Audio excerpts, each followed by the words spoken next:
Hello বন্ধুরা, আপনাদের সবাইকে স্বাগত জানাই ফ্যামিলি ফার্মা বিডি চ্যানেলে। বন্ধুরা, আপনারা ভিডিওতে যে ওষুধগুলো দেখতে পাচ্ছেন, এই ওষুধগুলো বিভিন্ন কোম্পানির তৈরিকৃত বিভিন্ন ব্র্যান্ডের বা বিভিন্ন নামের ওষুধ। ব্র্যান্ড বা নাম ভিন্ন হলেও একটি জায়গায় সবগুলো ওষুধের মিল রয়েছে। সেটি হলো এখানে সবগুলো ওষুধের জেনেরিক নাম বা মূল উপাদান হলো ভোনোপ্রাজান। এবং আজ আমরা জানবো এই বহুল ব্যবহৃত গ্যাস্ট্রিকের ওষুধ ভোনোপ্রাজান সম্পর্কে। এই ভিডিওতে আপনি জানবেন ভোনোপ্রাজান কি, এটি কিভাবে কাজ করে, ভোনোপ্রাজান কাদের জন্য ব্যবহৃত হয়, সঠিক ডোজ, পার্শ্ব প্রতিক্রিয়া এবং কিছু গুরুত্বপূর্ণ সতর্কতা ও পরামর্শ। শুধুমাত্র এই ভিডিওটি নয়, এই ভিডিওর ডিসক্রিপশন বক্সেও আমি ভোনোপ্রাজান সম্পর্কে বিস্তারিত তথ্য লিখে দিয়েছি। সেখান থেকেও আপনারা ভোনোপ্রাজান সম্পর্কে বিস্তারিত তথ্য জেনে নিতে পারেন। ভোনোপ্রাজান কি?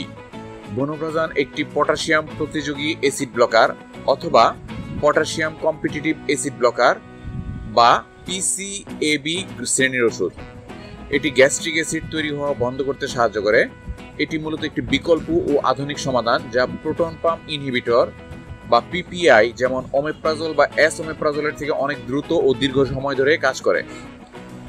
ভোনোপ্রাজান কিভাবে কাজ করে? ভোনোপ্রাজান পটাশিয়াম আয়নের সঙ্গে প্রতিযোগিতা করে hydrogen ion plus potassium ion plus ATPase এনজাইমকে ব্লক করে দেয়, যেটি পাকস্থলীতে অ্যাসিড তৈরির জন্য দায়ী। এটি কাজ শুরু করে মাত্র 30 মিনিটের মধ্যে এবং 24 ঘন্টারও বেশি সময় ধরে অ্যাসিড নিঃসরণ বন্ধ রাখতে পারে। ভোনোপ্রাজান কোন কোন ধরনের রোগে ব্যবহৃত হয়? ভোনোপ্রাজান মূলত ব্যবহৃত হয় গ্যাস্ট্রোইসোফেজিয়াল রিফ্লাক্স ডিজিজ বা জার্ডের সমস্যায়। জার্ড হলো একটি দীর্ঘমেয়াদী পরিপাকতন্ত্রের রোগ যেখানে পাকস্থলীর অ্যাসিড বা খাবার খাদ্যনালীতে ফিরে আসে। জার্ডের সাধারণ লক্ষণসমূহ হচ্ছে বুক জ্বালা পোড়া করা বা হার্ট বার্ন, বিশেষ করে খাওয়ার পর বা শোয়ার সময় এই বুক জ্বালা পোড়াটা বেশি করে। অ্যাসিড রিফ্লাক্স হয়, মুখে টক পানি বা অ্যাসিডের স্বাদ চলে আসে, গলায় ব্যথা করে বা খুশখুশি কাশি হয়, গলায় কিছু আটকে থাকার অনুভূতি হয়, বদহজম বা ঢেকুর উঠে, শ্বাসকষ্ট বা ঘুমের সমস্যা হয়, গলার স্বর পরিবর্তন হয়, গলা বসে যাওয়া বা কণ্ঠে ক্ষীণতা এবং বমি বমি ভাব বা মাঝে মধ্যে বমি হয়। এগুলো হচ্ছে জার্ডের সাধারণ লক্ষণসমূহ এবং এসব ক্ষেত্রে ভোনোপ্রাজান ব্যবহৃত হয়। এছাড়া ভোনোপ্রাজান ব্যবহৃত হয় ইরোসিভ ইসোফেগাইটিসের সমস্যায়। ইরোসিভ ইসোফেগাইটিসের সাধারণ লক্ষণসমূহ হচ্ছে বুক জ্বালা পোড়া করা, বিশেষ করে খাবারের পরে বা শোয়ার সময় বুকের মাঝখানে জ্বালা পোড়া অনুভূতি হয়। অ্যাসিড রিফ্লাক্স হয়, ফলে মুখে টক বা তিতা স্বাদ আসে, গলায় অ্যাসিড উঠে আসে, গলায় ব্যথা বা খুসখুসে ভাব হয়, খাবার গিলতে কষ্ট হয়, গলার নিচে স্তব্ধতা বা ব্যথা দেখা দেয়, মাঝে মধ্যে খাবার খাওয়ার সময় বা পরে ব্যথা অনুভব হতে পারে, কণ্ঠস্বর বসে যায়, বমি বা বমি ভাব হয়, মাঝে মাঝে রক্তযুক্ত বমি হতে পারে, রাতে ঘুমের সমস্যা হয়। আর এসবই হচ্ছে ইরোসিভ ইসোফেগাইটিসের সাধারণ লক্ষণসমূহ এবং ইরোসিভ ইসোফেগাইটিসের ক্ষেত্রেও ভোনোপ্রাজান ব্যবহৃত হয়। এছাড়া ভোনোপ্রাজান ব্যবহৃত হয় জলিঞ্জার অ্যালিসন সিন্ড্রোমের সমস্যায়।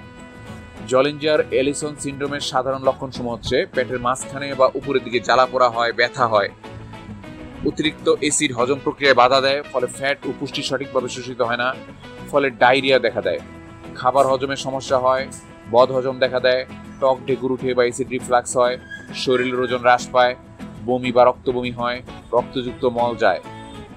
এবং এসব হচ্ছে জলিঞ্জার অ্যালিসন সিন্ড্রোমের সাধারণ লক্ষণ এবং এসব ক্ষেত্রেও ভোনোপ্রাজান ব্যবহৃত হয়। এছাড়া ভোনোপ্রাজান ব্যবহৃত হয় পাকস্থলীর আলসারে, হেলিকোব্যাক্টর পাইলোরি সংক্রমণের চিকিৎসায় বা অন্যান্য ওষুধের সঙ্গে। দীর্ঘমেয়াদী NSAID বা ব্যথার ওষুধ ব্যবহারে গ্যাস্ট্রিক প্রতিরোধে ব্যবহৃত হয় ভোনোপ্রাজান।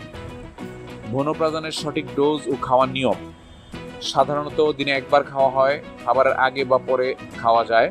সাধারণ ডোজ হচ্ছে 10 মিলিগ্রাম বা 20 মিলিগ্রাম। ডাক্তারের নির্দেশনা অনুযায়ী এই ডোজটা নির্ধারিত হয়। কোর্সের সময়সীমা 2 থেকে 8 সপ্তাহ বা তার বেশি হয়। ভোনোপ্রাজানের সাধারণ কিছু পার্শ্ব প্রতিক্রিয়া রয়েছে, যেমন মাথা ব্যথা, ডায়রিয়া বা কোষ্ঠকাঠিন্য, বমি বমি বা বমি ভাব, পেট ফাঁপা, ত্বকের র্যাশ বা অ্যালার্জি। এছাড়া দীর্ঘমেয়াদী ভোনোপ্রাজান ব্যবহারে ক্যালসিয়াম বা ম্যাগনেসিয়ামের ঘাটতি হতে পারে শরীরে। ভোনোপ্রাজানের সতর্কতা ও পরামর্শ রয়েছে।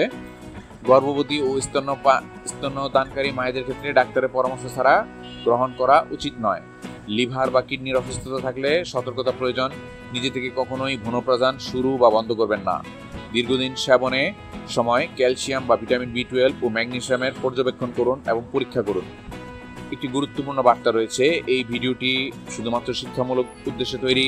বনপ্রাজান বা যে কোনো ওষুধ ব্যবহারের আগে অবশ্যই একজন নিবন্ধিত চিকিৎসকের পরামর্শ নিতে হবে এবং নিজে থেকে ওষুধ শুরু বা বন্ধ করা বিপজ্জনক হতে পারে। তো ভিডিওটি ভালো লাগলে লাইক দিবেন, কমেন্টে আপনি মতামত জানাবেন, আর এমন স্বাস্থ্য বিষয়ক তথ্য পেতে ফ্যামিলি ফার্মা বিডি চ্যানেলটি সাবস্ক্রাইব করুন। দেখা হবে পরের ভিডিওতে, ততদিন ভালো থাকুন, সুস্থ থাকুন, ধন্যবাদ।